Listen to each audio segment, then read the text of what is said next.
Ayo. Hello, greetings, hello, welcome, hi. It's your boy, Dr. Tune, Doctor of the Tunes. Here now tuning in for another episode of Tune TV, hosted by your guy, Tune, Doctor of the Tune.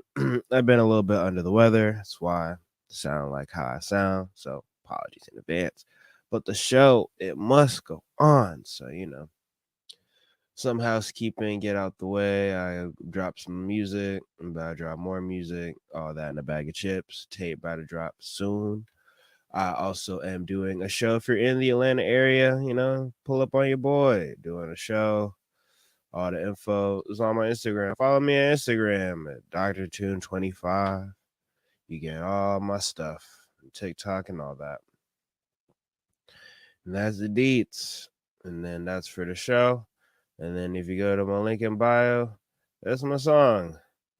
So, shout out to everybody listening on all different platforms. If you're listening, you can go on my Instagram page. You'll have all the links in my bio. My YouTube page will also have the same links for consistency's sake. Thank you. And we are continuing. So, last night, they finally got the diddler. The diddler. Run as fast as you can because the diddler coming. So they caught the diddler in 4K, and he turned himself in to the New York. I don't know what it's called. The New York people, the New York prosecution, the New York feds. I know it's the Fed case, but the New York feds, because they ain't different. Depending on the region, it matters. So they were giving out and talking about the different things that they were doing, and they did a whole press conference. People have been going crazy. It's been going social. It's been going viral. And what is the fate of Diddy? Well, let's talk about what he got caught up in. Even him in the recent arrest, he's taken into the feds custody in New York, right? They searched his home. They already found 1,000 bottles of baby oil and lube. Like, already, what you need 1,000 bottles for? That's what many people have made the jokes, the discussions, and all that about what you using that lube for. And then the charges of what he's being brought up on, also similarly egregious. This is also following multiple other lawsuits that have come out against the guy, the person. And it should just be a reminder of, even though some people say you're not above the law, I look at it from another angle. You know how long this guy was allowed to rock? Like, I understand the feds had to take their time and do their job, but I seen one person tweet out, it was like he was essentially complicit. Like, the feds were complicit. In order to build their case, you had to let him be a demon for X amount of time, do all type of dirt, and collect evidence, so you can collect evidence to clap the nigga. But see, doing all that, how many people were hurt during that time? How many people were, I just feel like a lot of people were done dirty, you know what I'm saying? And the justice, he could not get justice because he was too rich and too powerful. Because of his riches, his power, he was able to delay. And because he was able to delay so long, there have been so many, you can argue unnamed victims, people that we never gonna hear from, people never gonna come to light. Some people got silent, some people died, all type of stuff happened. You could argue he could have been brought to this sooner. The reason being, they did not do that. The feds are clout chasers, and they like to keep their 99 whatever percentage success rate. And in order for them to continue to have that success rate, they need to have a completely, like, this is a foolproof case. In order for them to have a completely foolproof case, they have to have this unnatural amount of evidence to complete that. So that is the reason for the time it took for them to finally bring him to justice, allegedly. So I think it's funny what the cops will spend time doing. I think the cops just shot somebody in New York, same state, like one cop, because the guy, he jumped over the gate for the ferry. And the ferry only for the subway system, it's only like $3, $2.90. The guy started shooting random people. He shot another cop, shot other civilians, all over $2.90. But meanwhile, this guy's been able to just run around, act a fool, do whatever he got to do. and be Freaky Man, nigga, Freaky Man. So it's like you let Freaky Man just run around, creepy crawly, and do what he gonna do. And in the meantime, however many people victims, but you know why? It's because the amount of money he was making, the amount of lawyers and power and influence he held was such to the fact that no, you weren't gonna get him any other type of way. You were not gonna get him under any other circumstance except this one. So that is the reason. That is why, and that is what is going on. That's a simple thing of the two-tier justice system that we talk about. Race does play a part in it, but it do be coming down to money more times than not. And he had the money, he had money to stall. So his bail was set at 50 million. Crazy, probably got it, and he was going to put up his house's collateral as well as the passports of all his family members, including like the 1-year-old that he has. And so that's a whole thing. That's a whole pile of, And so in addition to that, when they went to his hotel room that he was last night on his arrest, these pictures they keep finding him with the selfies is y'all egregious for that. You feel me? Like this is egregious. You keep having him with the selfies, the difference. Say cheese, you a funny guy.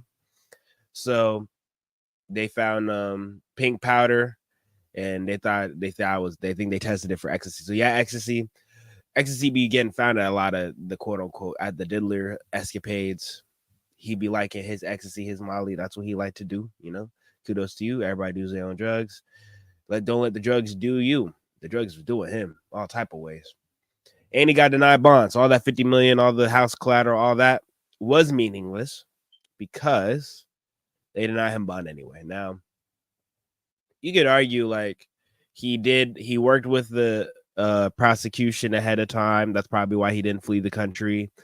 He stayed in the country. He did everything so that he would have a smooth process in the hopes of getting bail, and then he was denied bail. So the demons in us would ask, why didn't he just leave like Russell Simmons?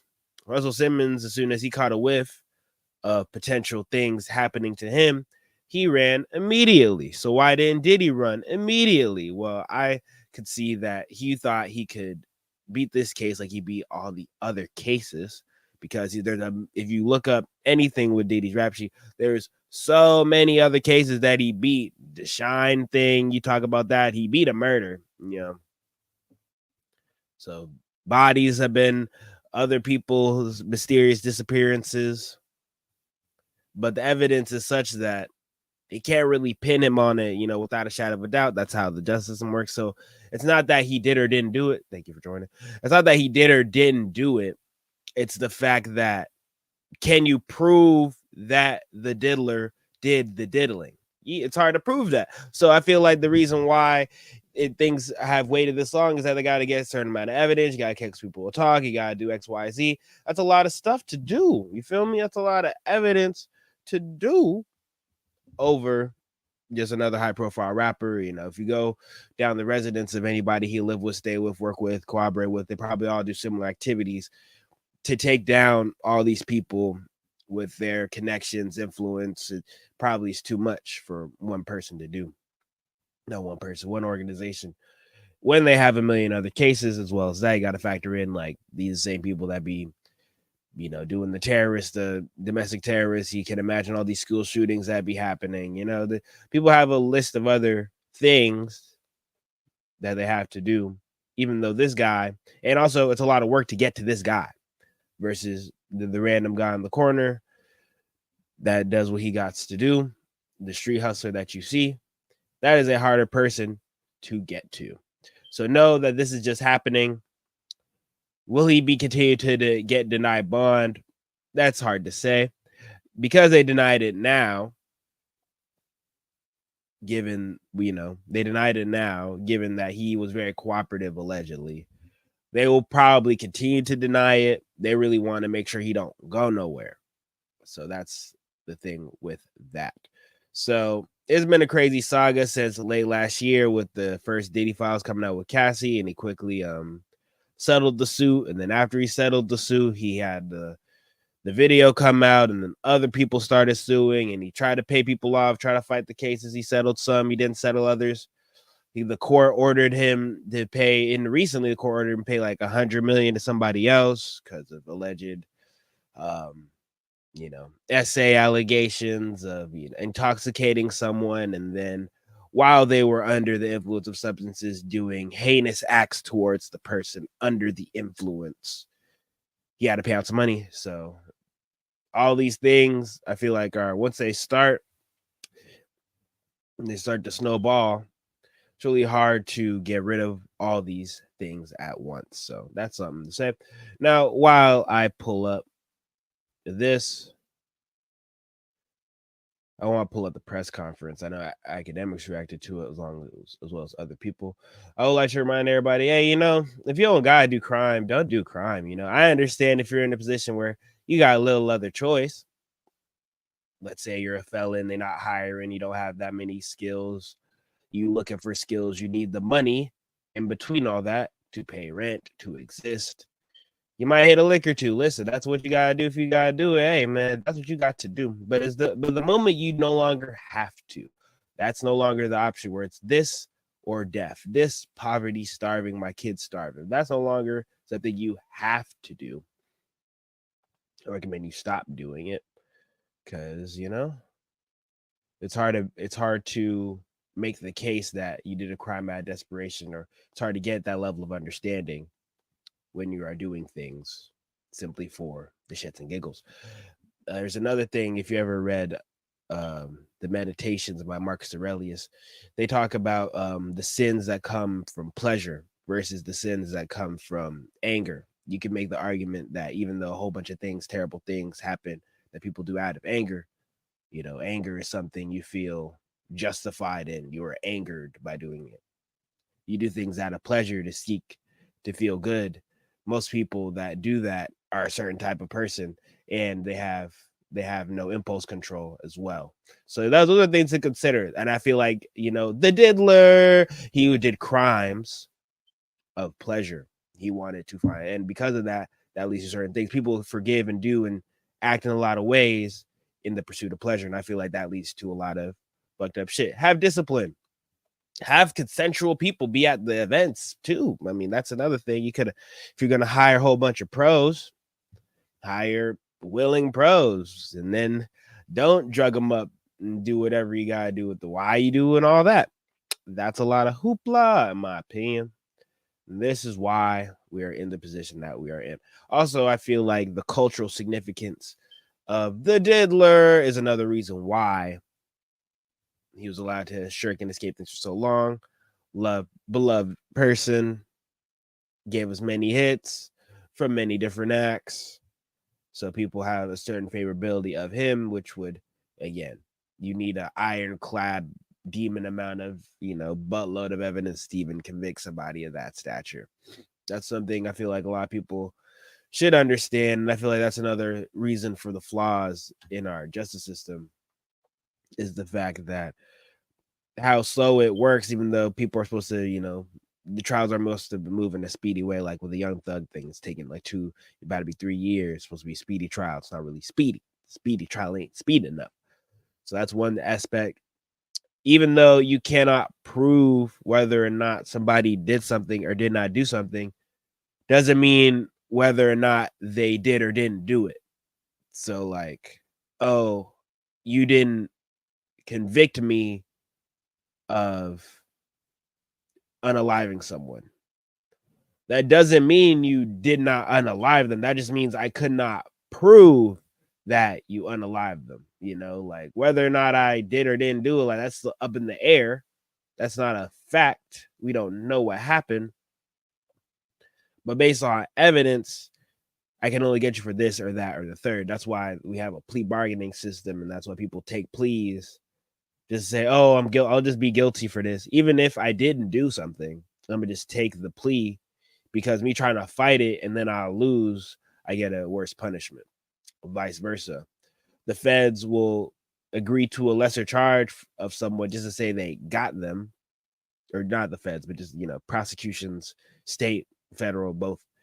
They'll get you on one thing to say they got you. It's easier to say, hey, we're successful. We have prosecuted and got this many people. versus XYZ. But yeah, I'm not a crime guy. The crime people, do your crime stuff. Do your crime stoppers. Stop the crime. And this is why I be bringing up like Gunna being on Crime Stoppers. Stop shaming Gunna for being on Crime Stoppers. He's trying to help his people out that was locked up for the wrong thing. He knew who actually did it. He just didn't want his actual homie to be locked up or something and get jammed up in the distraught and fraught and morals of street code that never really makes sense to anybody except for the people that are in it, to be fair. But yeah, here's some reactions for some other humans that are talking about this same escapade. I'll talk about this a couple of topics and then skedaddle due to the fact that I'm still under the weather. But I'm here with y'all. Y'all here with me. And I appreciate y'all. So let's keep it going. All right. So this is the academic reaction doing the academy. But yeah, I just want this to be a lesson. Like, listen, if you ever get in a position of power, don't abuse it. If you have all the money and riches in the world, why can't you just enjoy that? Why you gotta do more than or do things more than what you can already do? I personally feel like the industry itself rewards this behavior due to the fact that they need somebody to do their dirty business to some degree because the music industry comes from the mob, comes from organized crime. So when you see different rackets, different versions of organized crime stemming from this, either from insert musician doing funding their career off illegal activity, and then once they get on, they're able to either escape it or fund it to a higher degree and make more money. Or you have the executives that, in order to take advantage of these artists, they do illicit illegal acts to coax them into a certain position. Like that's a part of it. That's some part we cannot deny and act like is not a part of the music industry.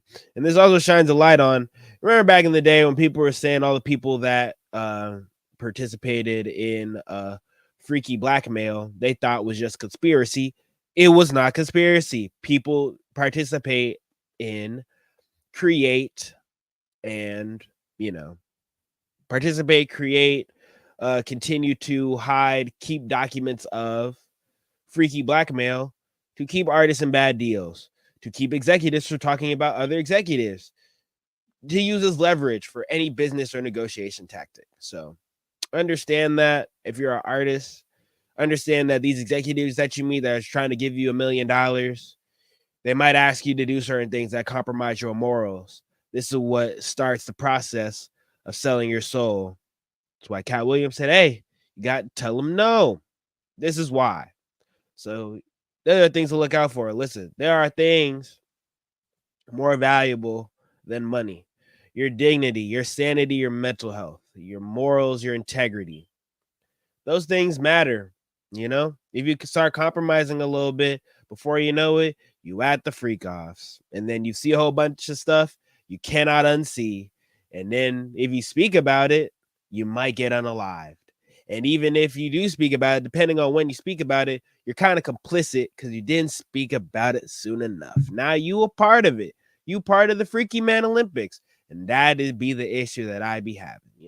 People be getting caught up. This is another part that I also talk about is, everybody associated with the diddler is also going to go under because it's a RICO. It's a racketeering thing. That means it's a RICO, which means other people are going to be involved. So because of that, other people are going to be involved. Other people who are associated with them.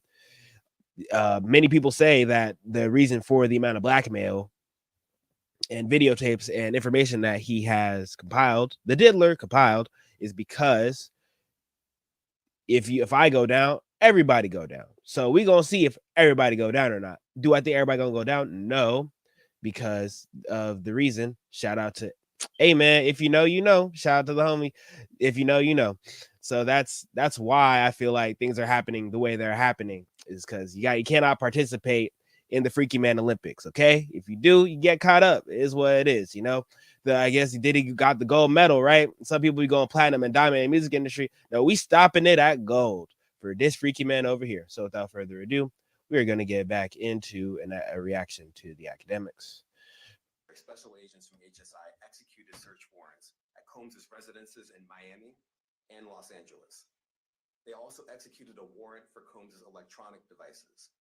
During those searches, agents seized evidence of the crimes charged in this indictment. They seized firearms and ammunition, including 3 defaced AR-15s and the large capacity drum magazine. Oh yeah, the drums. Evidence of the freak-offs. Bro, nah. He say we got evidence of the freak-offs. Yo, this is why I be saying the feds be cloud chasing, bro. Because why you had to say we have evidence of the freak-offs? Stop, bro. This is why it's hard for me to take law enforcement serious, bro. Like, that'd be why I be torn. Like, can I be entirely broke? I understand the law and order argument. Well, the audio low. All right, let me see if I can fix it. Let me see. All right, this is louder. Images and videos of the freak-offs with multiple victims. And they seized cases, and special agents from HSI executed search warrants at Combs's residences in Miami and Los Angeles. They also executed a warrant for Combs's electronic devices. During those searches, agents seized evidence of the crimes charged in this indictment. They seized firearms and ammunition, including 3 defaced AR-15s and the large capacity drum magazine. They also seized evidence of the freak-offs, electronic devices that contain images and video. Nah. You can't say you have evidence of the freak-offs. Nah, you can't say that. You can't say you have evidence. Nah. You can't say that. This is why I can't take law enforcement serious. We have evidence of the freak-offs. Like, stop saying that with a straight face, bro. Stop. You can't do that. This is why people be look at Acting Face, bro. Look at him. He fighting the case too. Fight your case, man.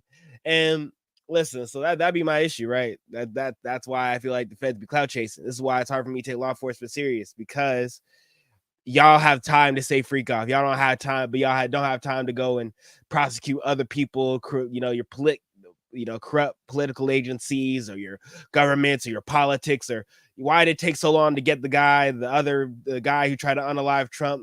This would be my issue. There's other stuff going on. And y'all spend y'all time. We have evidence of the freak off. Stop, bro. This be my issue, man. Videos of the freak-offs with multiple victims.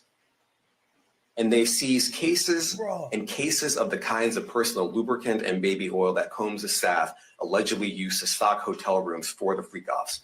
He stocked hotel rooms. That's crazy. And then that's another thing. He had a lot of baby oil. That's a lot of baby oil for that, man. That shit crazy. So, and then also they have evidence. They have video evidence, which, my issue with the feds lately is the amount of times they have come out and said, and then leak videos of certain stuff, like jail stuff of interactions with how celebrities have been acting, or found footage, police body cam footage, or it took forever. I wish they did the Cassie thing with Diddy earlier, because he had paid to hide the evidence, and then they brought the evidence back up recently in light of whatever's been happening. That's kind of I'm fine with that, because it shows like, hey, Cass wouldn't just make stuff up. Dude is actually a monster. We actually see he's a monster. Okay. But if evidence of this stuff come out, I don't want to see it, bro. I don't. That's like how people were buying the R. Kelly tape. Like, y'all was nasty back in the day, in the early 2000s and all that. Y'all was weird, man. And this is like similar to that. Y'all was weird because people, you know what I'm saying? Like, people have been they're in a compromised situation. They were there against their will, allegedly. Like, it's not okay. You feel me? It's not cool. It's not P. None of that. So I just wanted all that to be acknowledged. That's the issue. That's why I be having. This is what's wrong with society. This is what's wrong with election years. This is what happens on election years. All type of freaky man activities. And then they try to hide it because other stuff going on. We got politics. We got wars. We got the economy. Other issues going on. But, I'm just a music podcast, so I'm going to focus mainly on the music. So I think that part is crazy, and how they chose to reveal that in court will be crazy. I'm assuming that the court proceedings will be closed because they sealed a lot. They just unsealed some of the indictment stuff, but I do think that they're not going to make that open to the public. It'd be too crazy if they had all the people pouring in. If they do, though, crazy. I'm gonna be in this right here in this chair documented. I missed out on a couple other things. I ain't gonna lie. That's why I feel like I gotta. Another reason why I haven't been on lives. I'm sad over that Rich Homie Quan stuff, bro. R.I.P. Rich Homie, man. We take a moment of silence, man. R.I.P. Rich Homie, man. That is crazy, man. It's real. I'm real heartbroken over that. There's lives that real heartbroken over that, man. Because that's who I was bumping. That's who we was bumping in like middle school, high school. Like I was the guy, Oh, there also is something to be said. I'm gonna shift topics a little bit to talk about Rich Homie. I do think there's something to be talked about the amount of things that we condone because of this person is paying the bills, right? Because this person is paying my bills, I will overlook this person's activities, right? I'm not bringing up the other side chicks or the Erica, whatever. I feel like, hey, you knew he was outside. He knew what he was doing. Everybody knew. They're all consenting adults. I don't care. My issue is if people knew he was on substances, right, and you didn't pull him into the side and tell him get help, you just let him rock. That's something. And that's me making an assumption. If y'all did and he chose to make his own decisions, then okay, he made his own decisions. He's a grown up. He made his own decisions. It's sad. Addiction is sad. We can pray for it. That's another part. That addiction is a motherfucker. We can hope, pray, ask. And, I have friends who were addicted to substances. Like, if they only stop when they want to stop. Ain't nothing you can tell somebody when they in that space. You can't tell them nothing. Ain't nothing you can do. So that's the sad part is like, that's why it's like a disease. It's like a mental illness should be treated more like that than somebody's just, they had secunda weakness or whatever. That's the toxicity with, men, especially with other rappers, stuff like that. Cause how they do you in the music industry is they sign you to a life insurance policy in your deal. So they collect. Now, Rich Homie was independent on his passing, but I don't know how much of his catalog he owned. So, but if he owned Lifestyle, there'd be no reason for him later on to be doing like doing all these extra shows for less money and doing all that stuff. He would have left off his royalties. That's why 21 Savage don't do shows like that. So that lets me know he ain't own his stuff. So that's another thing. Going back to ownership, if you are an artist, ownership matters. Own your masters, own your stuff, own your intellectual property. Because when you pass, even if you don't pass, once your peak of relevancy fades, you got to transition to a different art form. Either do a podcast or you start doing interviews or you do just get into acting, whatever. But you still want to make money off your original artwork. You know what I'm saying? There ain't no reason you shouldn't be making money off your original artwork. That like you should still make money off the hits. If you don't own your hits, that's a problem to me. Or a decent percentage. You don't got to own all of it. You should own at least 50% of all your hits. I'll say that. At least 50% of all your hits. A percentage of 50% of all that you should own. You should own that because if you don't, then you're liable to just drown in your own depression and thinking like, well, I'm not popping now and I can't tour as much as I used to. And the club appearances ain't hitting like they used to. And all that ain't hitting like it used to. The depression start hitting. And then the drugs is always there. But then you might start hitting them a little more because you a little sad because you ain't, the money ain't hitting like how it used to. And then it just becomes a cycle, very vicious cycle. And that's how we lose some of our best acts. So RIP. Moving on. We have other people reacting to the Diddler and how he has been acting. Charlamagne had a great take. They said, if you was anywhere with the Diddler naked, if you was anywhere with homie naked, if you was in any proximity to him, if he was anywhere close to homie while he was, on his freaky man activities, then you going to jail.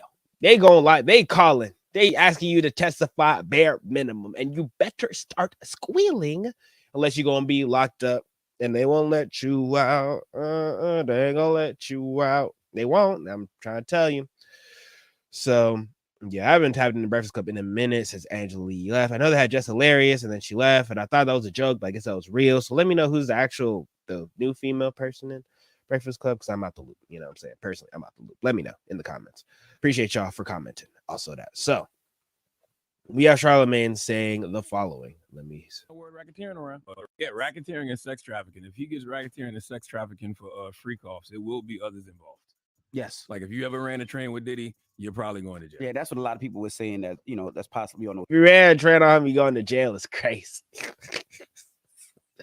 You are going to jail. Like, stop saying shit like this with a straight face. Like, God damn, you are going to jail. Like, stop, bro. Stop.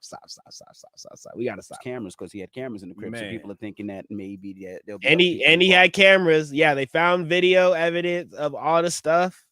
They found evidence that he had drugs and all type of stuff on him. He had ecstasy on him. Couldn't stop hitting the X. X had that man losing his mind. I think that's why he turned to Brother Love. The ecstasy had him think he was Brother Love. Nah, you not.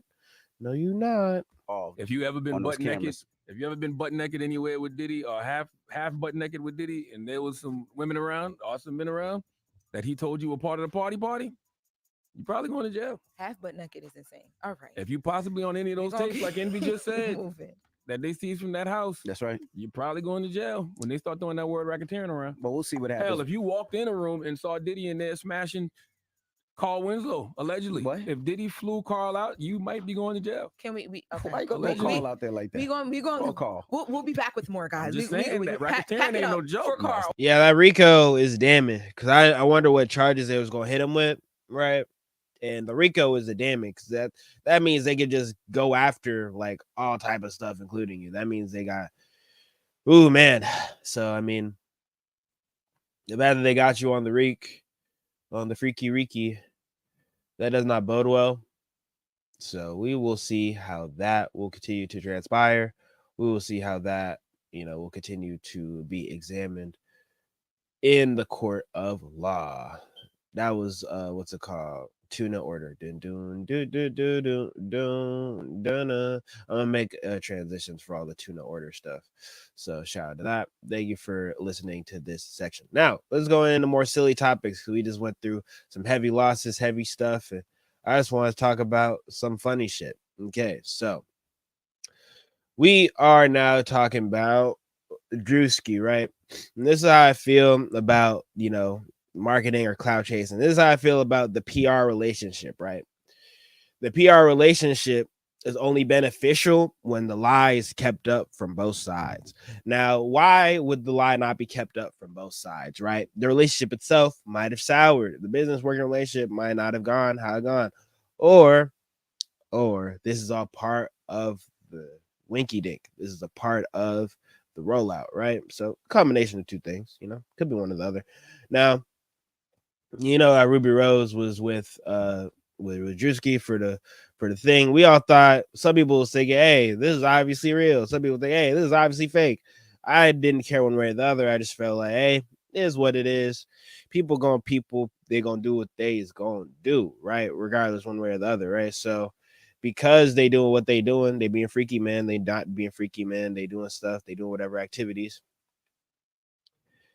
This is what comes out of it, right? So, there's many a boost and reason why you would do the PR relationship, right? It's a great marketing tactic. If you struggle building a female following or fan base, this is a great way to build it because women are often care about the relationships and other things you do in the music outside of the music itself. They care about the music itself, but they also care if like what you do, like what type of lifestyle you live, show them you, blah, blah, blah. That's why having the PR girlfriend, having the celebrity girlfriend, or if you have your real girlfriend, but she's open to being posted online a lot and often, is beneficial because it shows a different dimension inside to you.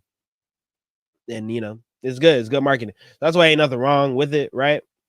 Here's where it be going bad, right? Is with the PR relationships. When it get messy, when it get like real, like they actually in a relationship, but it's actually a messy relationship, that's when it kind of goes. And it's difficult to maintain it. Now, if you are on the side of all publicity is good publicity, then it is what it is. You're gonna like what you're gonna like regardless, right? But a great example of this is Moneybagg Yo and Ari. Now, I think they're in an actual relationship. This is an example of you end up with a celebrity girl or an IG model, and y'all actually are cool, and it's a real relationship. You actually like each other, and actually turns into something substantial. And then y'all can also milk the cloud off of it and then post about it too. See, then you get the 2-for-1 where you're getting your cake and you get to eat it too. Drewski was not like this. So Drewski reacted to Ruby Rose revealing that their relationship was business and marketing, and he said love don't cost a thing. I think that was funny, a great turnaround for him to show, hey, I am unbothered by this. This isn't damning or anything to me, right? But I do feel like, what was the reason? I never know. I'm just some guy with a microphone talking and chatting. But I always wonder, like, what is the reason why? Because typically, like, there's no reason for Shorty to say one thing or another. She also was talking about previously how celibacy was good for her and how that has her feeling and being and acting a different way and showing her different lights inside of herself, right? Beneficial. She feels better about herself. She feels more prettier about herself. But I feel like, if you're doing OnlyFans and you're doing adult content, right? I guess like doing regular adult life activities gets pretty lame and boring. You feel drained, you feel less of yourself. Like I could see that being the case. Like I don't feel like it. I do that every day. That's my job. It becomes a job. I want a break. So I could see that her doing that, you know, that could be played out and she wanted to try something else. I just don't get why she threw Drewski under the bus. Was there a reason? Was there not? Was it a fan reaction? There's a couple different reasons. I just know that Ruby Rose has not been opposed to doing things to market her OnlyFans, right? So I mean that's my thing. Like she has done like the guy who got a tattoo of her and what he spent 60K on her or something like that. Like that's not like uncommon for her to do. Now she has quickly tweeted and deleted these posts, but thanks to the lovely people on this app, we have other evidence. I'm gonna read it. So what she say? All right, this is what she said. She said, for the record, never slept with that man. He paid for PR, not the and he's funny and nice though. Only give it up if I'm in love. I don't care how much money you got. I am rich too. So I mean, I can see that being the case. I don't deny that being the case. But I just feel like, why'd you throw him under the bus for, man? If that was for the PR, you could have let him have the appearance or the imagery of him, and I don't think ain't nothing wrong with that, man. I thought that was what the point of the promo was, right? Loose homie. So I don't know what the reason was. You can let me know if you feel like something happened behind the scenes, or it was just time, or somebody was said something, or the art of Twitter that be twittering and be Twitter thumbing. Maybe that was the reason. A lot of reasons could be said for this purpose. So, let me know what you think about that. I know 50 Cent having a field day right now. Other people have been going crazy in the news as well. So let me think. Oh, I think Future about to drop his mixtape. I want to talk about that before because I like Future. Future's been on a crazy run lately. He's been doing this thing. He's been, really established himself and who he is and how he's been moving. I appreciate that. Shout out to Future being super future, being ahead of the curve, being the future. Always seeing ahead, being the future of the new sound. Always tapping in with the producers that he likes, but also always being like himself. And people talk about, oh, this person don't change up their sound, this person doesn't. Like Future, if you ever look at the evolution of Future, though he stayed relatively consistent for the era, like he's made trap for each era, right? What isn't talked about is how he never stuck with the same trap sound. He's always been progressing to the better trap sound, to progressing to the next trap sound, and always feeding the fans, always consistently dropping music, a decent amount of music, a lot of it. Whenever he comes out to drop, he drops a lot. He drops a lot of it. He also does a lot of due diligence and paying homage to the old heads in the music because he comes from Dungeon Family legacy. He's a Dungeon Family legacy artist. Rico was one of the people who really helped put him on. RIP, one of the goats of this shit. Produce a lot of Outcast, Dungeon Family stuff. Excuse me. So the mixtape is going to be called Pluto. It's dropping on the 20th. I'm very excited. I'm on the edge of my seat. I am happy for that music to come out. And also, and then this house was Rico's house too. So let me my face a little too big for that. Yeah, so this house was the house that Rico did. So this is Rico's house. And they glowed it up. They made it look cool and interesting. The power of marketing. a lot of we only know that Travis Scott is going to be on as a feature. We don't know the other features. I feel like, we're in for a treat with that. Let me know other music you're excited about that's gonna come out. What are you listening to? What are tapes that you like? What's the last tape that you like to listen to? Let me know in the comments. I want to hear what you like. I've listened to the new Playboy Cardi song, and you know what? I just like the song for what it is. I personally think when Cardi's doing the low register voice, he's really like sounding like Homicide Gang. I feel like he's doing the Drake sweatshop thing, where the Opium Sweatshop is he signs artists, same thing, to write for him, XYZ. I don't know what's writing, who's not writing. Nobody could be writing for him, but at least think he's taking inspiration partially from the low voice niggas and Homicide Gang, because it wouldn't sound like that before he signed them niggas, and then he signed them niggas, he started to sound like that. That's how I feel. Some people say sound like Future, and I hear that to an extent, but the beat choice, Filthy, Filthy sound like Filthy. He don't sound like nobody, so I won't go that far. But in delivery, as the rapper side, I could see that, and I'm not denying that. Let me know what you think. Is Cardi sounding like Future?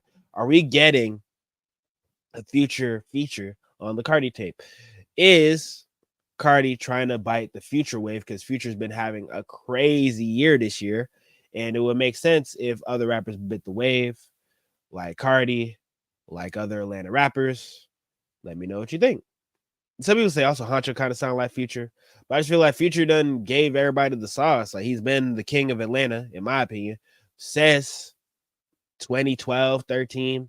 He kind of took that from T.I. It was T.I.'s, started focusing on other things outside of music, movies, other things, podcasting, whatever, his own. I think he does stand-up comedy now, right?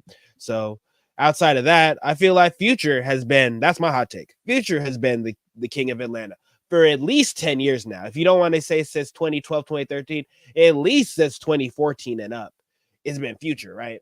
Like, it's not even really an argument. Like, no other rapper really was going crazy in the 2010s as crazy as Future, with the exception of Thug, but Thug didn't sell as much as Future.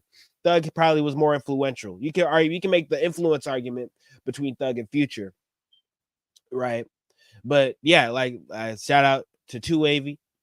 I'm giving it a Future. So, if other rappers and Atlanta rappers is biting off Future, they biting off their Lord and Savior, the guy who's been giving you toxic trap rap, keeping the strip clubs up and running for the past 10 to 14 years, bro. So I got to give it up. So, I don't think enough Future appreciation. Oh, it's Wave. Sorry. I know. I'm sorry. It's just Wave. I'm sorry. So shout out to Wave. Working with you when I can.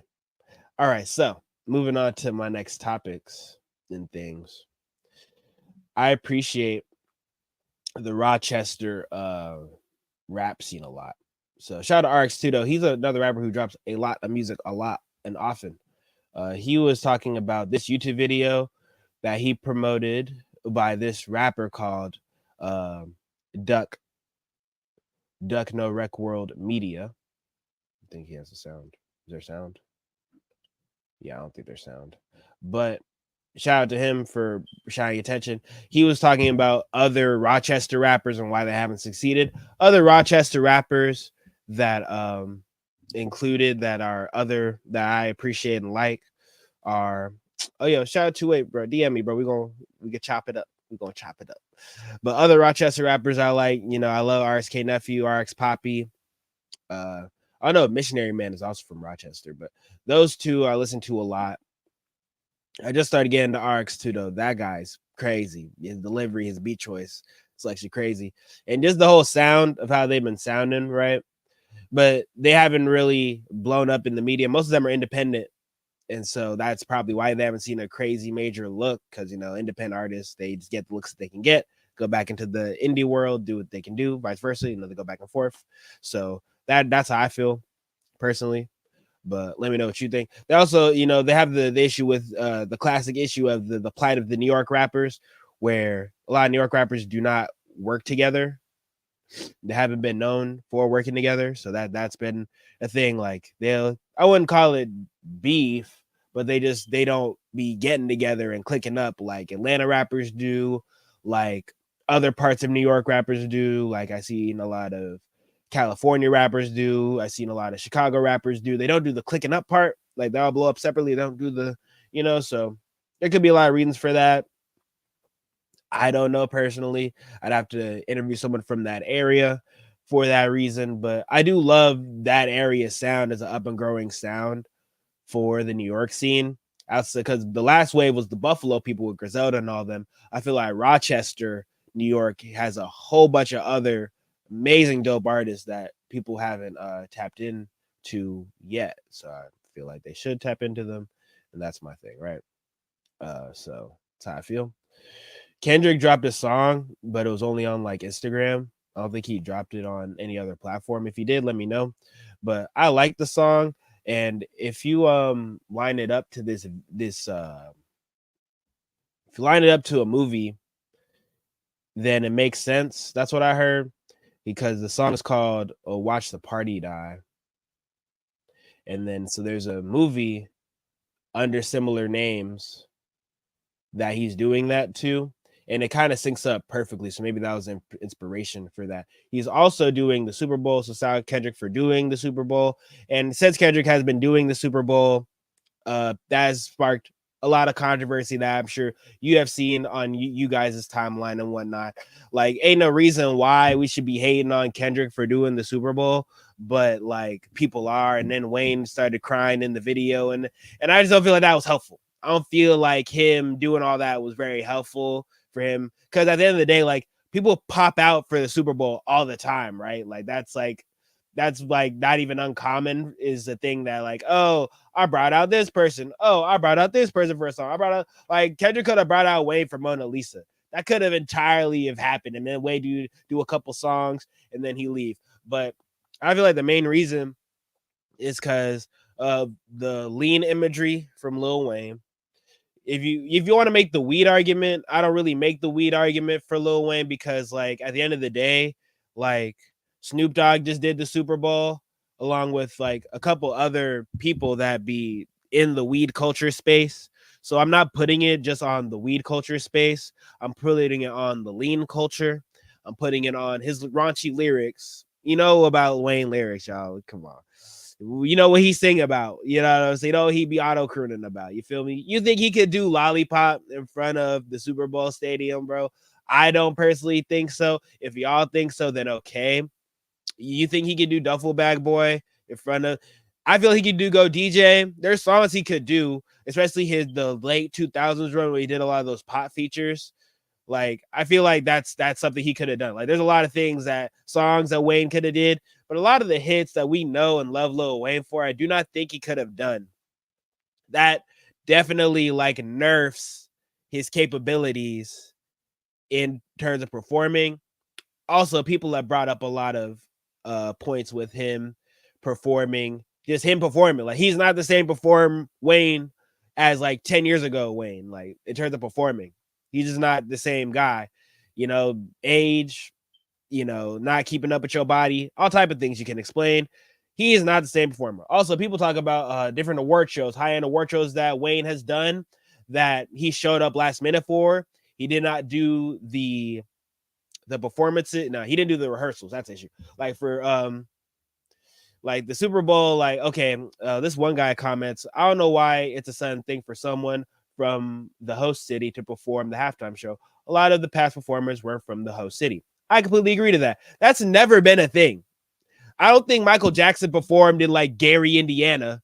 I don't think Prince performed in fucking Minnesota. You feel me? Like, this has not been a thing where the person from the hometown. The last time we had a big uproar was this, is because I think we wanted Migos to perform for Atlanta, because the Super Bowl is in Atlanta, and then the Migos, Atlanta Half Falcons made the Super Bowl in Atlanta, and so they wanted the Migos. I think that was the last time that was a real big thing for, let's have a person from the home city do that.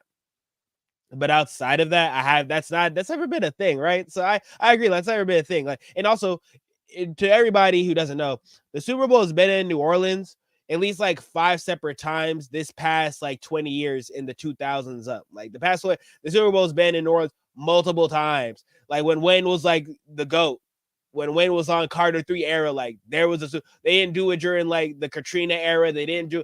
There's a lot of times where it made more sense for Lil Wayne to do the Super Bowl than now, and they still didn't do it.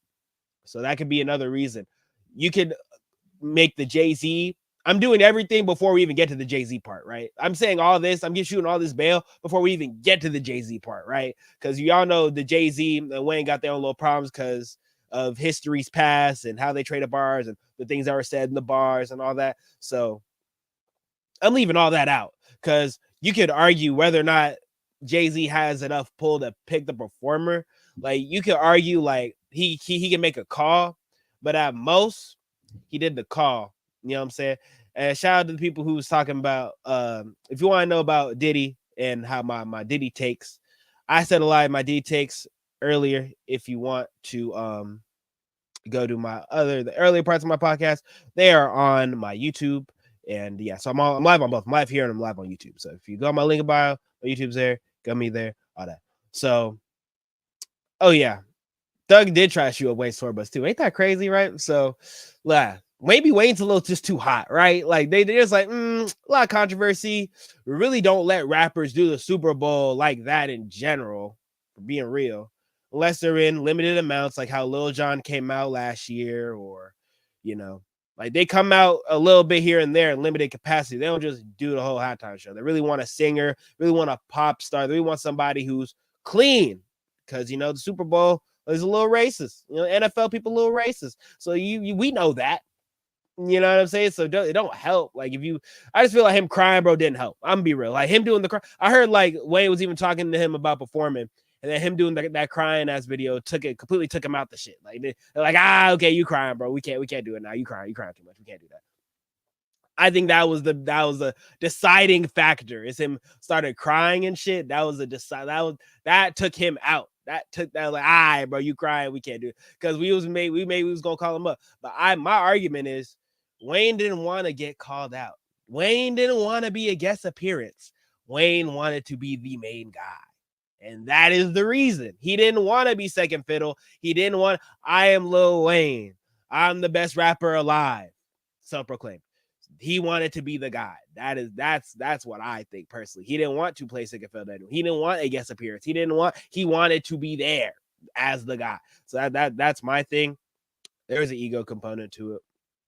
I don't think it played a huge role, but I do think it did play a role with him starting crying on and making apology videos and shit. I just feel like that was unnecessary. Like for what purpose, But let me know what y'all think. You think there was like a reason, a purpose, like that helped? Because I don't think that was helpful. That wasn't a helpful thing to do.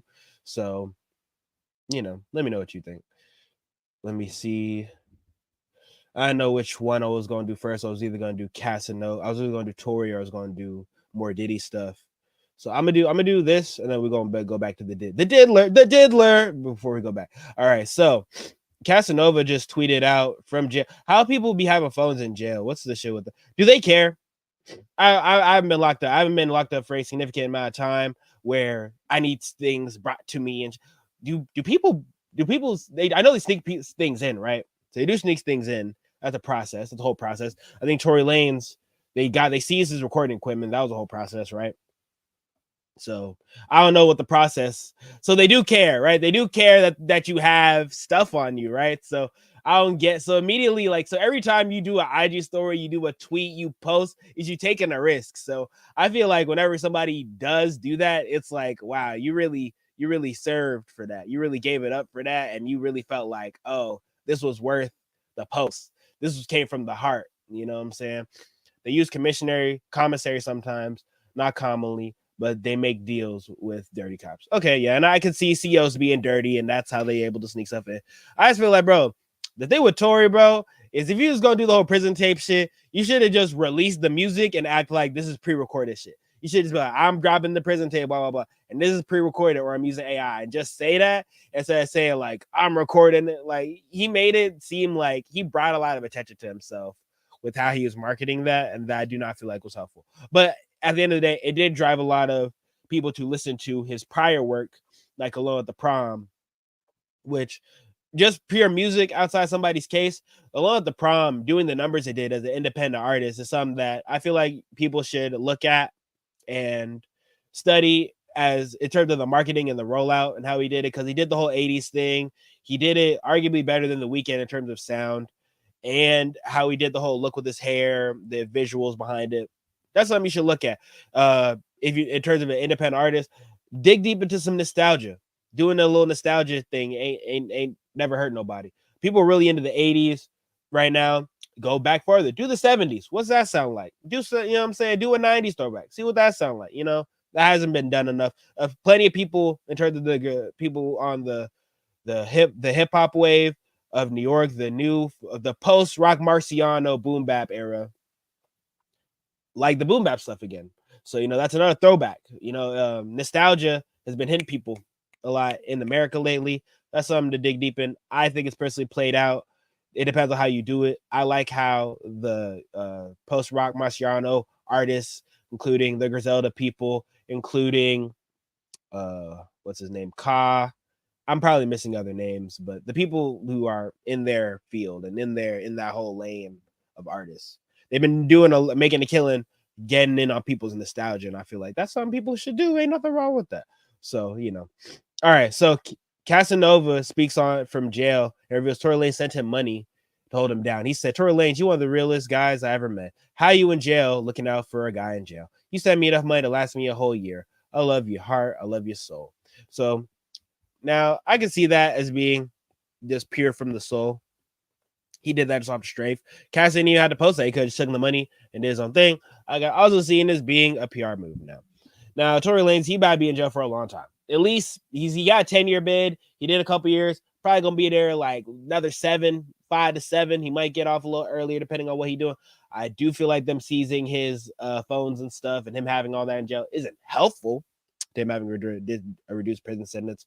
But I do feel like how he chose to move. My issue isn't Tory Lanez, like his artwork. I feel like his art is cool, but I definitely feel like him as like the decision maker, he doesn't really make good decisions, right? With how he chose to do, like how he does his marketing is cool, but then how he chooses like when to do it, time, place. You know, there's time and place for everything. I feel like he's really good at time and place, right? Because if he was good at time and place, he'd have left Meg at he'd either stayed. He either would have stayed with the Kylie and them, or he would have left. We were left with them, and I'd have left it like that. He chose to go with Meg, and then whatever happened. And then he did the phone call. Phone call was egregious, and then that's what happened with that. Like I feel like his decision. And then also once he got locked up in the case, he could have taken a plea, and he didn't take the plea. When he knew he touched the gun, bro, that's one thing I can't get over with that shit. Like, I don't care what Meg said, because she had to do what she had to do to keep her money. She was signed, you know, she on a management deal, and she had a lot of money on her. She had to do what she had to do to protect her money, right? If that means throwing Tory under the bus, she gotta throw that nigga under the bus. I'm sorry, she gotta protect her bag, bro. That's neither morality or immoral, right? That's what you had to do. That's what she had to do with her circumstance. There are things I criticize about how she moved, but at the end of the day, she was the one that got shot in the foot, bro. Like, I'm sorry, bro. Like, what you gonna do after she was a victim? She had to, you know what I'm saying? Like, whatever she had to do after that, bro. I got fragments in my feet. What you want me to do? And then you telling me I don't got fragments in my feet when the doctor just put the fragments on my feet. I'm gonna be tight. I'm gonna say you said all type of shit about me. I ain't gonna lie. Like, any person in that position would be a little tight. You know what I'm saying? Like, but and also she didn't want to press charges. She didn't press charges. That's another part. She did not press charges. It was the state of California that pressed charges. Was not making sense. She was just a witness. And that's another thing. I feel like a lot of people get mad, a lot of flack. That doesn't need to. She did not press charges. The state pressed charges. Also, Tory didn't get charged. He did get charged for the firing, but also for possession of the gun, because you fought with the girl over the gun. You touched the gun. So he should have just took the plea and then did what he had to do. But because he was an immigrant and he didn't get legal status, he had to do what he had to do, which I feel like he should have married one of his American baby moms. He had like a couple baby moms. Marry one of your American baby moms before. He did it after. Why did he marry the girl when he was already in jail? And then she divorced him too. The girl, it's like how he moved, you know what I'm saying? This is taking nothing away from him, the artist. How he moving as a person, you know? It's conflict. There are issues to be had. There's criticisms to be made that are learning lessons For you, the artist. When you in legal issue, man, unless it's to the point, like, because I know the deal that he would have did if he had took the plea, he would have went to jail for like a year. He already been out. He already been out right now if he took the plea. Sometimes it's worth taking the plea, even if you didn't do it. You know what I'm saying? If you got to balance, because again, how the charges work, how things work is it's not about whether you did or didn't do it. It's about what they can prove, and they're able to prove shakily, but they're able to prove what you did, and that's tough, bro. But shout out to Casanova for keeping homie's name alive, because you didn't have to do that, right? He could have gave him the bread, right? And then he couldn't have to say, he didn't have to say nothing, right? So he chose to do that, and that's something he didn't have to do. So I feel like that's something, there's something to be said about that. What do y'all think about that? I don't know. I just feel like it's interesting. I always find it like, and it's always easy to say until you're in the position. So I'm just a guy with a microphone talking, right? If I was in that position, I don't know what I would do. I don't know if that's a tough position to be in. So I don't fault the guy, but teach his own. Okay, so I'm gonna comment on one more thing, right? This is a shorter pod. So this is what we like to call podcast mayhem, right? So here's what happened in the podcast space. This is what happened in the podcast space, right? So there's been these two podcasters. I want to get their names right because they give a lot of funny content. So, but they've been getting hot water based on pretty much colorism, right? So this is another colorism conversation, right? We just had the other colorism conversation about this is the shits and gigs. That's what they call it. They call the shits and gigs guy, the London Knights. All right, so they got in hot water, right? Because of colorism. It initially started with Andrew Schultz and how that discussion happened, right? And then turned into people going back into they digging in the old podcasts and finding other content that was colorist in nature, disparaging the dark-skinned Black women in nature. And so they deleted 100 episodes of their old podcast, right? And listen, I'm only 61 episodes into this podcast, right? Shout out to everybody who's been listening, who subscribed, who also supports me, just a musician, right? If I gotta go and defend some shit I said, like I already know, I gave like one of Metro's album and he did the Heroes and Villains. I gave that like a terrible review and I was clowning that shit, right? So if you go back after me for that, okay. And how I was reporting the Megatory thing at the time it was happening. If you want to criticize me and pull up clips from that, I can't even be mad. I'm not even going to delete nothing. I'm gonna just stand 10 toes and I'm gonna just, and that creates more media, right? So they chose to do an apology video, right? Instead of just standing 10 toes, right? And I feel like it said they didn't have to stand 10 toes. They're doing their apology video thing, right? They're doing their apology tour. Ain't nothing wrong with doing the apology tour, right? You gotta do what you gotta do to save face and save your branding. And that's what you get for having a mostly female audience. I feel like your audience should be pretty balanced, because if you have a mostly female audience, certain things will make them mad and they'll leave. If you have a mostly male audience, you say certain things, they'll leave. Should have a varied level of balance. But you should cater some episodes for some episodes for another, varied topics. That's my personal opinion. Same thing with music, same thing with all forms of entertainment. You should have a thing that caters to both. If you don't, you fall victim to something like this. So this is what the guy said. I'm just without further ado. This is some of the comments that people had pulled because they had screen recorded their old podcast before they started deleting them, like fast, quickly, expeditiously. They're scared, they're panicking. So, but let me know, would y'all delete if you had parents? Would y'all saying wild stuff like people delete their old tweets? Now, deleting your old tweets, that's valid because Twitter was a wild space 10 years ago and longer than that. Like they was wilding on Twitter, right? So I understand when people delete their old tweets, but if you're doing a podcast where you're talking about your opinions and putting them online and you're saying your views and opinions online, then you should be able to stand on those, talk about those, and do what you gotta do. So that's how I feel personally. Let me know what y'all think. Chick that I went to This is what the one guy was talking about. He's talking about uni with. Her name is it doesn't about colorism and how they felt about whatever. matter anyways. But she was on a TV show. I can't remember what TV show it was called actually. And this girl that I was fucking with at the time used to watch that TV show, and she was like, "Oh, there was this girl that because she wants mixed race kids. Like her heart is set on it, so she wants a black man. That's all she goes for. Black men. Yeah.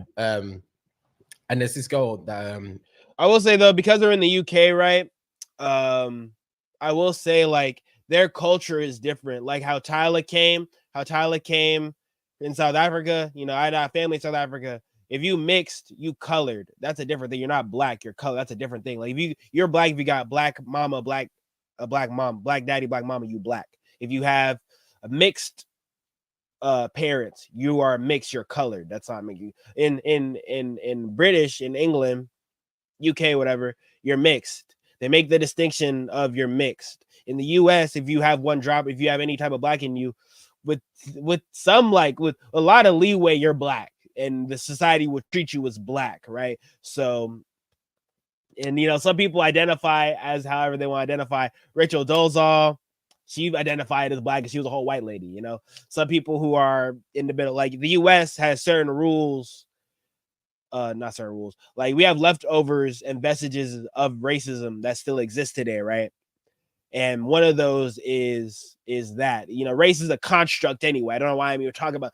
We're not even talking about ethnic group. We're talking about race. That's a concept. You know what I'm saying? We just made that up. But and I know it's a concept because it's different in each country.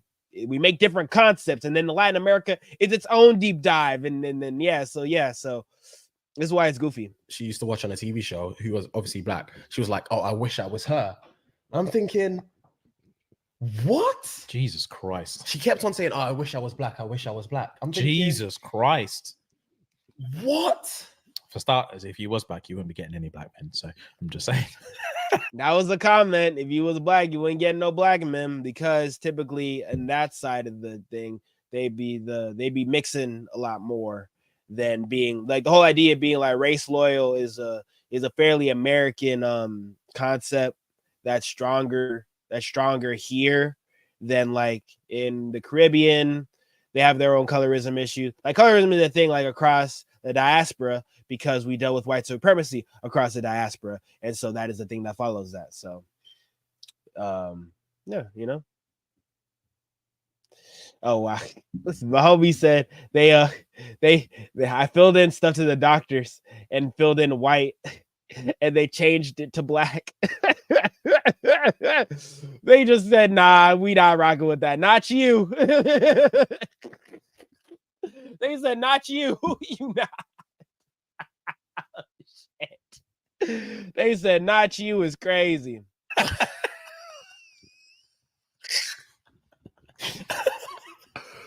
It's just like that's such a bold statement to say.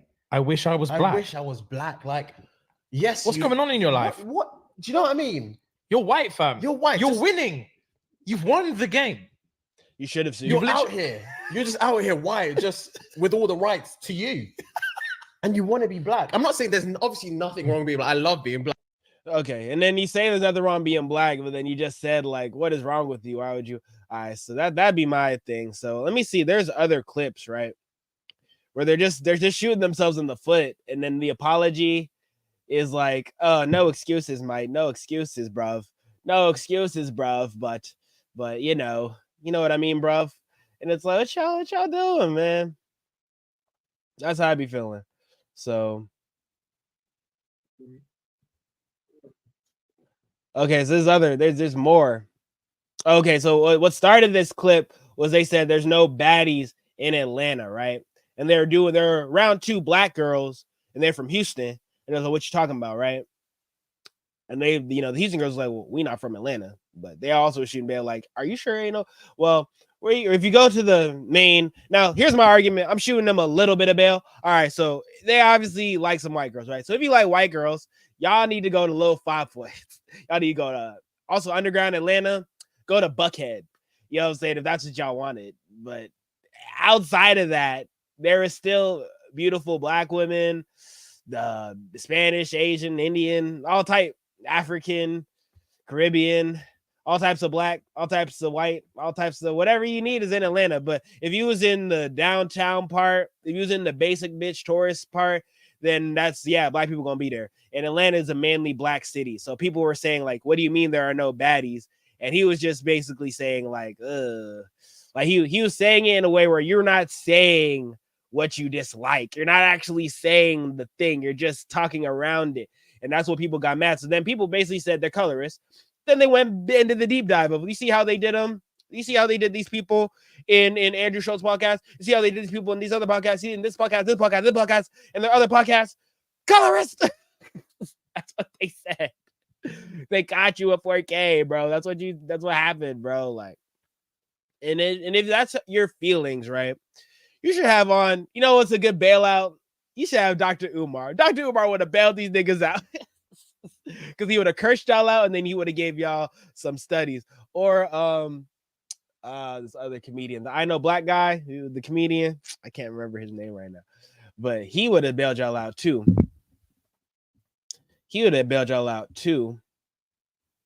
Godfrey. Yeah, Godfrey would have bailed y'all out too. Godfrey would have bailed y'all out because he would have cursed y'all out. Then he would have gave out information, made y'all see how y'all healing. But y'all doing the fake apology, because then it doesn't show y'all learned your lesson. Y'all just show that y'all got that people are mad at you, and so you're just covering it up because people are mad at you. Not that you actually are sorry. You're just, people are mad at me. I have to say something. So this is another clip. This is what started the issue. It's because they said they ain't no baddies in Atlanta. And, you know, I'm an Atlanta native, or I'm in the metro Atlanta area. There's all types, including lovely, beautiful Black women.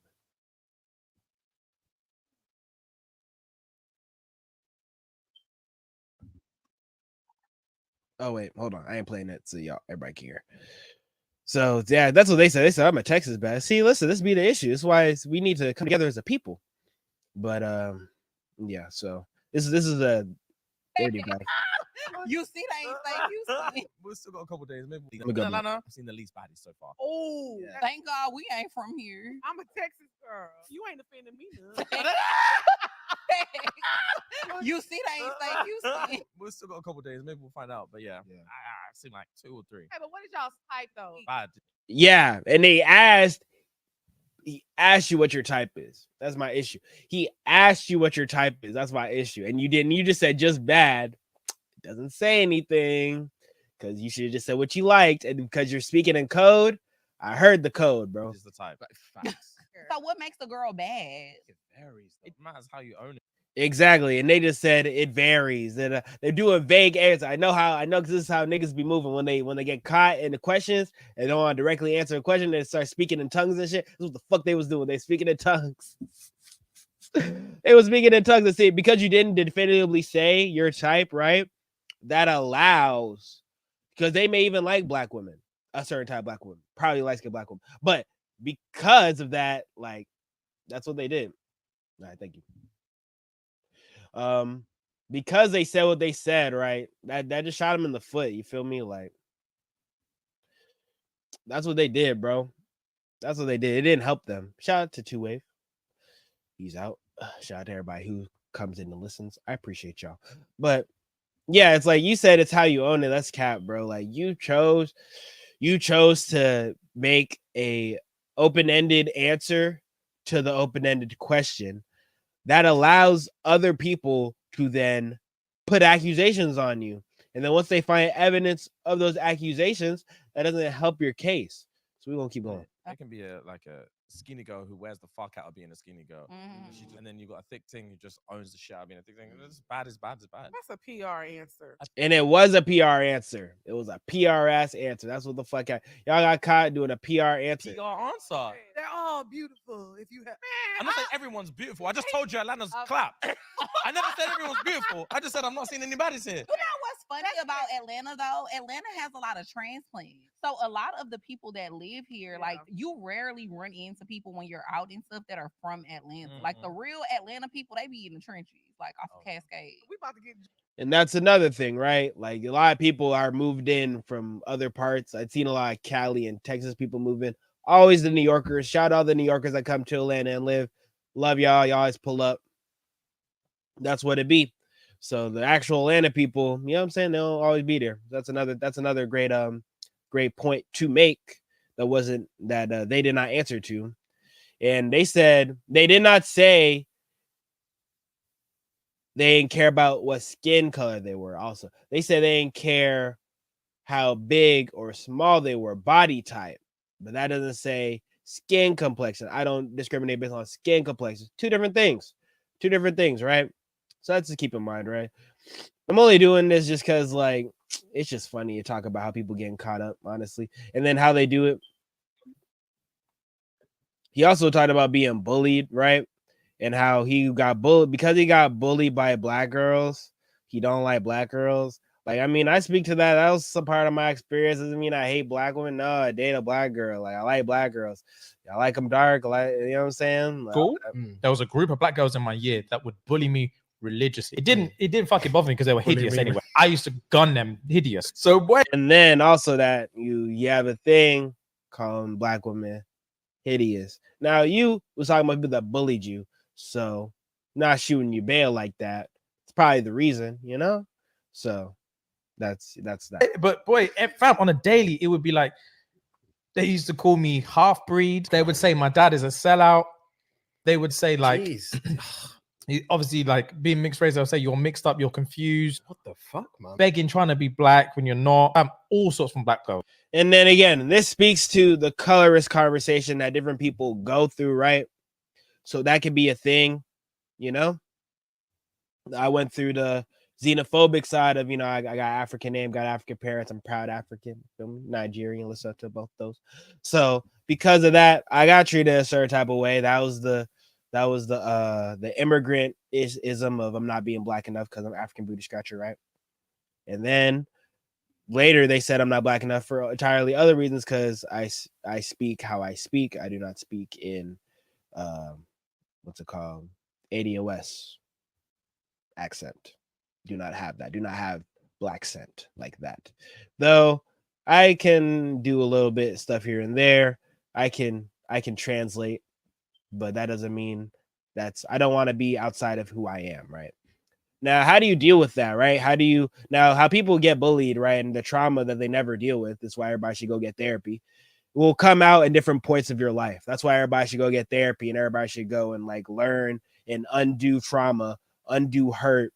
Because if you don't, you will carry these negative stereotypes into your life moving forward. That's what be happening. People will feel a way about something, be upset about something, have a prejudice about something because of a negative experience they experience, and will carry that in their heart and never undo that. They carry that with them and lives with them. They never do nothing about that. They just have that in them, and now look, they're in hot water. So that'd be my thing with them is like, you know, like they should do some unlearning, take some time with that. I don't know the proper answer how they will go about to do that, but I recommend that they go and do that. So, you know.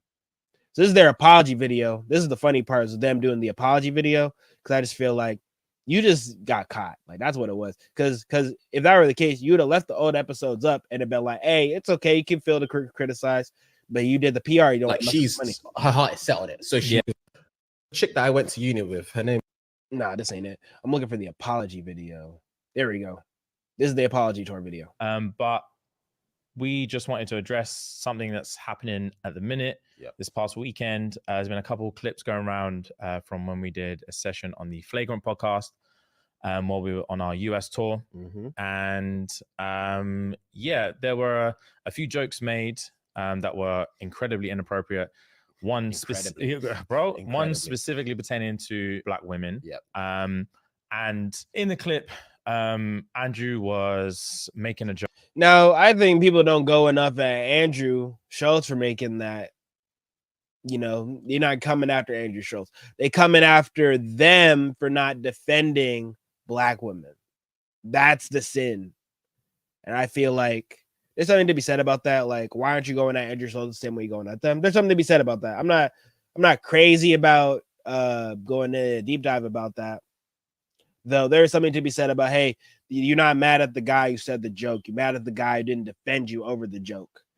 There's something to be said about that. I don't know what I would say about that. I just would go back to saying, like, these are certain double standards that people get away with. This is, you know, this goes back into the colorism, racism issue. And if you had defended them then, they wouldn't have did a deep dive and went back. They might have, regardless, one way or the other.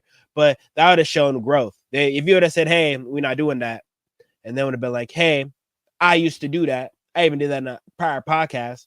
I've unlearned some things.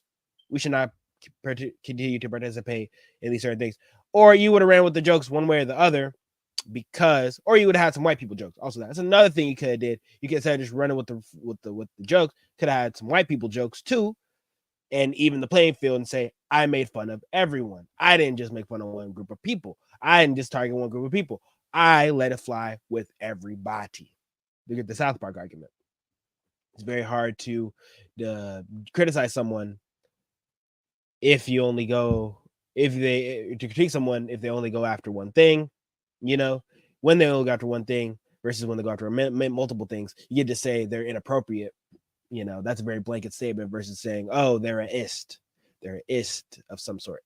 Sexist, racist, color, all type of ists. Versus you saying they just have hate in their heart and you let that go. So then that can mean anything. Or they say offensive things and, you know, whatever you want to say to that. But yeah, that's it on that thing. Let me know what y'all feel about that, Ski. And I'm going to wrap it up with a couple other topics that I find entertaining to me. Let me know what you think I should talk about, topics you want me to talk about, things that should be touched on. Yeah, and all that in a bag of chips. So, yeah. One more thing. Let me see. We got Lil Pump was talking about because Taylor Swift was supporting Kamala Harris. So because Taylor Swift was supporting Kamala Harris, Lil Pump came out the woodwork and said he would clap the moms of both Taylor Swift and Travis Kelce, which is like, why would you say that? That's not a nice thing to say. Why would you say that? But, you know, he did that for his own reasons. I think I don't know how beneficial it has been for Lil Pump to be a Trump supporter. I feel like it just goes in line with his branding of being a troll. But if it helps him make some money, then okay. Like, listen, delving into politics for the sake of your music can either help or completely destroy you. It depends on how you move, right?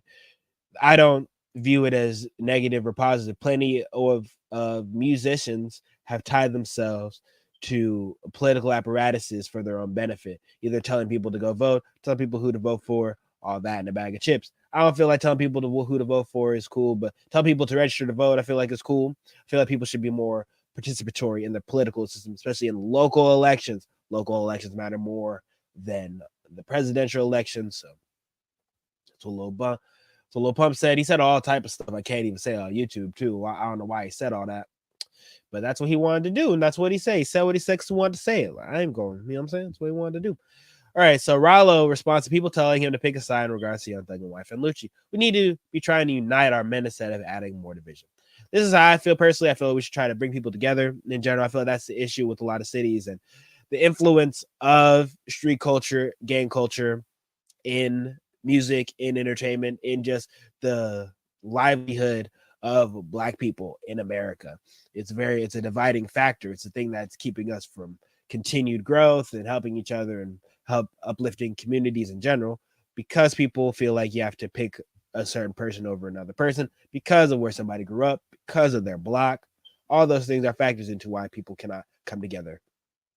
Now, I appreciate people like Rollo for saying that, even though the reason they're only responding to that is because someone else said it. You know, he didn't just say that off rip. Now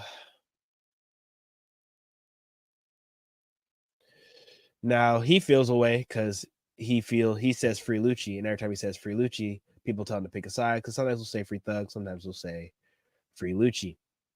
I don't really care one way or the other. I'd be saying free everybody unless they deserve to be there. That remains to be seen. Especially like with the Thug thing, you could argue to keep him in jail until the prosecution started doing all types of other stuff, right?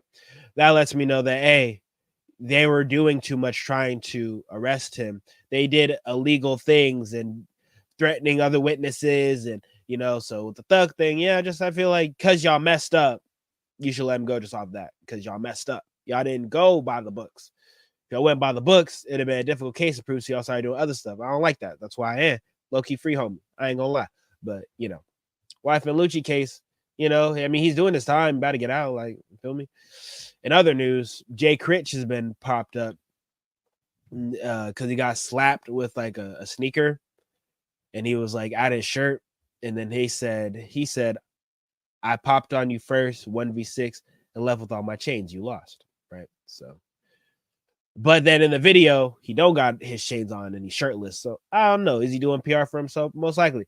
In general, you don't want to get caught up in a physical altercation if you are any degree of known or unknown. I find that has no. It's never good. That's what I constitute as bad publicity. I feel like you lose money if you get caught in a lot of physical altercations. Saw how they did to Baby. Even if people were starting things with him and he was on a knockout tour across the US, it did not help him in the long run, right? You saw how it happened. It did not help him in the long run to go through that, right? So that's something to consider. It's not that helpful. It don't be beneficial in the long term. You be messing up money by fighting people instead of letting your security handle it. And if the security not handle it, fire them, hire better security. That's how I feel. Can't afford security. Stop going outside in places where people gonna try to attack you. You know.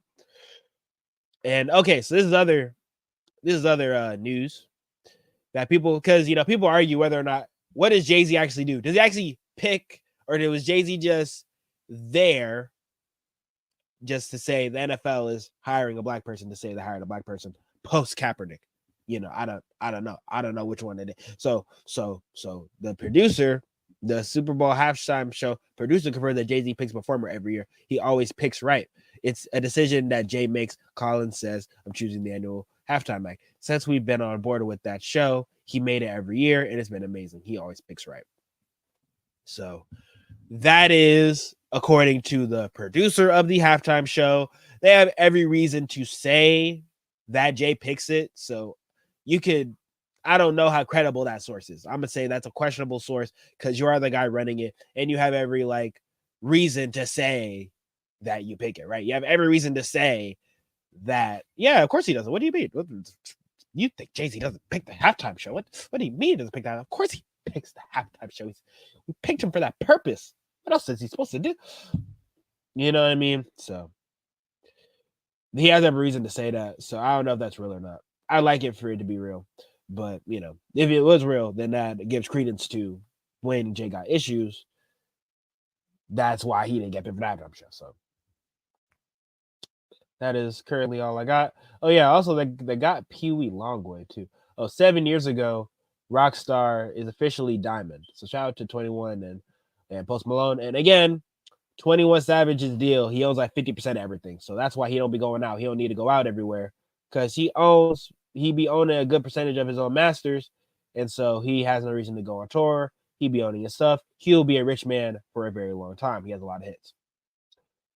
That was him getting smacked. Want to see what happened. Pee Wee. So what happened? Woody sends prayers to Young Thug. Yeah. And then NLE Choppa was tight because he wasn't picked in the Complex list. Complex are making all type of crazy lists. They said top 20 rappers in their 20s. I'd have put NBA YoungBoy higher. The top 3, Cardi, Doja Cat, Central C, Meg. Out of the top 5, you can switch the order, but I'm not really mad at it. And then you put Glorilla. I'll put a Yachty over Glorilla just based off how long they've been in the game. But you can flip, And then Lil Baby, put Lil Baby pretty low, put Chief Keef pretty low. I'd have bumped Uzi a little higher, but Uzi hasn't dropped in a little bit. I think they're just going by currently right now. NBA YoungBoy I'd have brought up higher. Sexy Red a little bit higher. Baby Keem a little higher. Cash Cobain a little higher because he really popping right now. Jack Harlow would have been last, in my opinion. Ken Carson could have bumped up a little bit more, but it's tough. Lotto's cool where she at. Nah. Argue where she at. I don't know what metrics they use. That's the issue with Complex lists. They just be saying shit. So he had NLE Choppa mad, but don't be too mad, bro. I do feel like he should be on the list. I feel like he wasn't on the list because he's independent, personally. So, so Pee Wee Longway got caught up. So he got caught up all type of stuff. Over 100 and what people were seized. They called it the Sweet Silence drug operation because they got that nigga the thief in the night. They got over 279 million worth of drugs seized. Crazy. He had 22 million just in meth alone. He had all type cocaine, 5 million, fentanyl, 700,000, Weed, 250 M's of weed. All you, what you do all that weed? That hard heroin, he had 130K. He had GHB, he had 200K, over a quarter million, and mushrooms, he had 15,000 in mushroom. He was moving, bro. He was moving away. They had to get that homie, bro. See, told you I'm sick. All right, so I'd say free him, but they got him. They got him. They got you, boy. I ain't gonna lie. They got you. They got you with all the stuff. They got you. But shout out to Pee Wee Longway. He did a lot for Atlanta rap scene and stuff in general, while also not having a real major deal operating on his own terms, as you can see here. This lets you know that, remember, if you're in the music industry, you cannot hide from the fact that a lot of the music originates in organized crime, still has elements of organized crime, and a lot of new acts coming up are coming from the world of organized crime. So do with that information what you will. It's been Tune, Dr. The Tunes, and it's been the host of the Tune TV podcast. Thank y'all for listening. I appreciate all everybody that tuned in for me. Oh my God, y'all actually came and listened to me. Why you can't listen to me? Wow, thank you. All right, hope you have a great day, and I love you. I'll get better soon at some point. Listen to my tunes. Thank you.